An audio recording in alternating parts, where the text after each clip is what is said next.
Wow, look at her. She's a thing of beauty. Filoni's always been interested about diving into the history of the starfighters that we've seen and racing all through Star Wars. And then of course he's like, oh, I think it would be great if we could do it in an anime style, a different look from what we've done on Clone Wars and Rebels. The look is definitely unique to anything that Lucasfilm Animation has done before. There's a lot we needed to capture, I think, to really make that feel unique, but still hit all the notes for fans of both Star Wars and of animated series. Derek Yeager and his brother Marcus Speedstar take an early lead.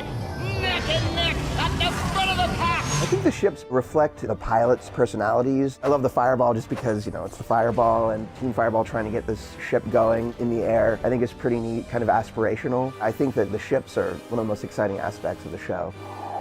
Ladies and gentlemen, this is Mando number 5.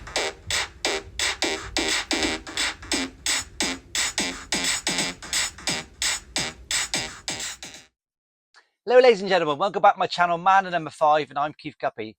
So welcome to episode number 25 of my Figure Focus Line series, where I look at all the modern lines of Star Wars produced by Hasbro since 1995. But before we go into a bit of detail, I just want to say thanks again for everyone for watching. Thanks for your great comments as always, and please subscribe if you want to see more. As always, stay tuned to the end and I'll let you know how much you'd have to spend to get this line of Star Wars Resistance figures. So I hope you had a great Christmas and a great break. So we're going to ease gently back into this Figure Focus Line. We're going to do a series of figures that are very, very small. But today I really want to talk about the opportunity that I think Hasbro's missed when they did this series of figures. And I'm talking about the Resistance figures released in 2018. A lot of you don't collect these. I know it was quite a cartoonish, childish type series, as I said, 2018. But it was very retro, and if you look past the sort of the young aspect of it, I think you'll agree that some of the ships in it were absolutely fantastic. Now, quick talk about the card back. There's only 6 figures done. The card back's very sort of cheap, quite a small card back. Nothing too flash about it. But here's one of the figures. This is the main star, Kaziono, one of the pilots. And what you'll see is on the figures, they really did sort of pop. They all had bright themes to them, which I think was pretty cool. There are 2 card back types on these. One for a European release, and this is this one here, with a few European country logos on the back. And then you also had the worldwide release. And you can see in the corner, you've got the +4, just a +4 on this, and you've got a different +4 there. And on the back, you've got many more languages than the European one. So for slight changes, but on the face of it, pretty much the same figures. As I said, there's only 6 figures, single figures. They also did 2 double packs. I'll show you those to you in a bit of detail in a minute, but here's one of them.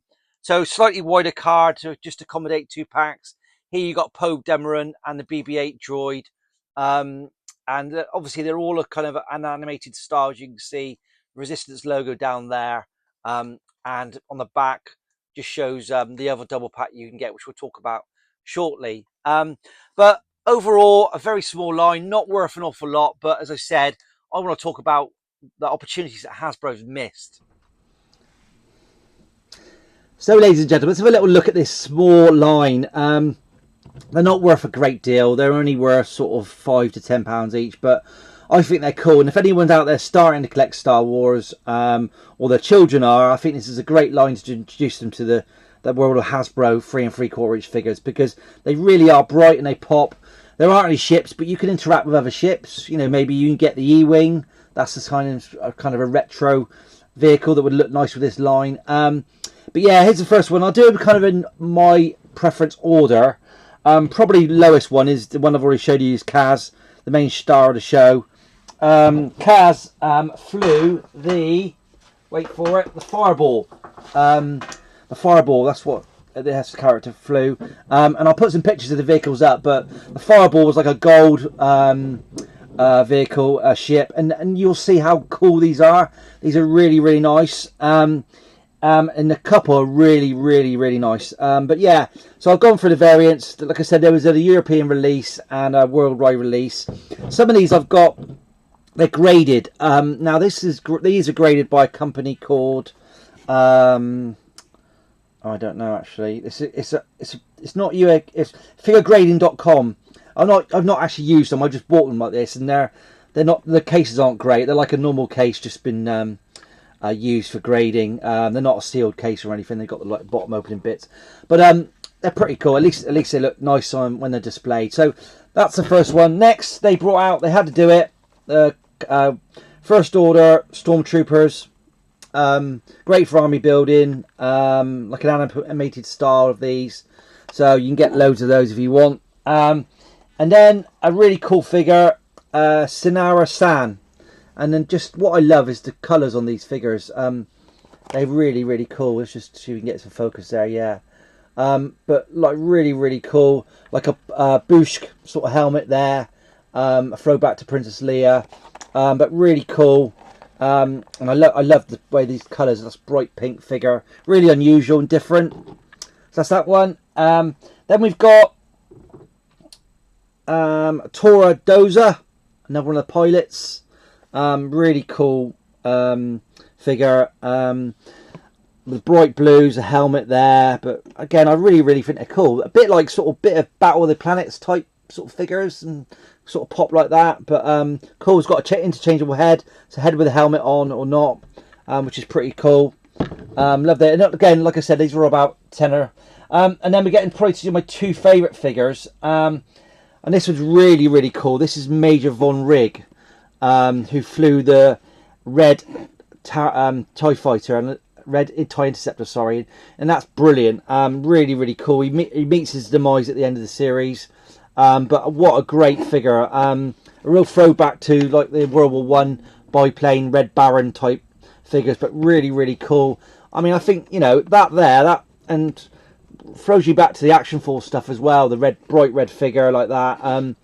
You know, again, you can get it for about 10-15 quid, but if I saw that on the shelf, I'd pay 25 quid. I mean, it looks really cool. I just wish they brought out the red TIE Interceptor. I mean, it makes you want to just paint one and put them in it, really. It'd be really cool. And then my favourite of the single figures was the introduction of Commander Pyre. So, gold version of Captain Phasma, basically. And they did have some screen time together on the series. But this one, Commander Pyre was the main sort of baddie. But look at that, bright gold. Really looks nice. Really cool. And there he is on the back, but really nice. I really love that. That's probably my favourite figure. Didn't have a ship in the series, but the figure at Sloan. Look at the bright gold gun. Looks really cool. Really nice figure. Love that. And then you had two double figure sets. You had Poe Dameron in BB-8, and you do see Poe in his X-wing fighter. But yeah, pretty standard, that one. Probably the least of the nicest figure sets you can get with this series. And then another one of my sort of favourites is Jarek Yeager and Bucket, which is R1J5. And I'll just zoom in on that droid. It's pretty cool. It's like a mishmash of bits and pieces with a cool helmet on him. Really cool. Now, this is one that has got a variant. It was originally released as B3, B7, and I'll pop a picture up. And that's probably the more expensive of the figures, because that's quite a rare one, and the labelling is incorrect. And it's the same on the back. On here, it's got R1J5 Bucket, but on the first release, it's got B3, B7. So a little variant if anyone's interested out there in getting the variants. But I think, you know, they're pretty cool, and I like all those. The double packs are about £15. The single ones anywhere between 5 and sort of 12 quid, possibly. So I want to talk about the ships, because they're really cool. You had a number of those, and I should put the pictures up. You had, they're all called Aces. So you had the Red Ace. I mean, look at these ships. These are fantastic. Why didn't you produce it? You had the Green Ace, which looks cool again. You had the Yellow Ace, which, oh, look. I mean, why didn't Hasbro do these? You had the Blue Ace. And you had the Fireball, which I've shown you already, but that looks pretty cool. And then you had the Black Ace. Now the Black Ace looks really cool. You'll probably notice This is kit bash from a TIE fighter. You can see out on the front the windscreen cockpit and everything on there. Looks really, really cool. They actually have already produced this in Lego, and you think, oh, why can't they produce this as a 3 3/4 ship? But really, really cool. And then finally, you've got Red Baron's TIE Interceptor. I mean, look at this. Absolutely fantastic. Really cool. I mean, flying around in formation with First Order TIE fighters. It looks cracking, and I just wish they produced that. I mean, I'd buy it in an instant, in a heartbeat, if they produced that as a 3 3/4 inch ship. But really, really cool. But so overall, I mean, a pretty good line. I like the line. It's not very popular amongst you collectors out there, and I can see why. It's a bit of an animated kid series, and I get that. But I think it's something they should have expanded on. I think if they brought in some ships, maybe some play sets, but particularly ships, then it could have done really, really well. So let's have a little look and see how much you have to spend to get this really small line. So let's have a look at this, the value of this line. And as I said already, I really like the figures. I think they really pop. They're not very popular, and they're not worth a lot of money, but let's give you the values nonetheless.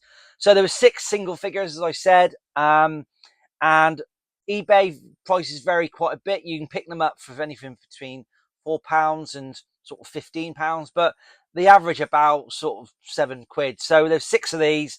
I think you'd have to spend about £40 to get the whole line, and that works out about £6.66 each. So if you're looking for a short line that really pops, looks good on the shelf, I would get these. And then secondly, you've got the 2 double packs we talked about. They're a little bit more expensive. The variant is probably a little bit more expensive. I can't find one, so that means it probably is quite rare, probably 20-30 quid. But if you want to buy Jarek and Poe Dameron, as they are the main release, you probably have to spend about £15 each. I particularly like the bucket R1J5 droid. He's really, really cool. Yes, you'd have to spend about £30 to get both those sets. So that gives you my lowest total so far. Only £70 you'd have to spend to get this whole line. And I just wish they brought out some ships. And they are, as I said before, they have bought some of them out in Lego, so you never know. They might go back. But the series overall for me is a nice linkage. It just covers that period of when the First Order are growing, the Republic's gone, the Empire's gone, the First Order's growing, and it's a real nice little tie-in if you watch it. But anyway, there you go. Short video this week, and I'll see you again soon. Thank you. Ladies and gentlemen, this is Mando number 5.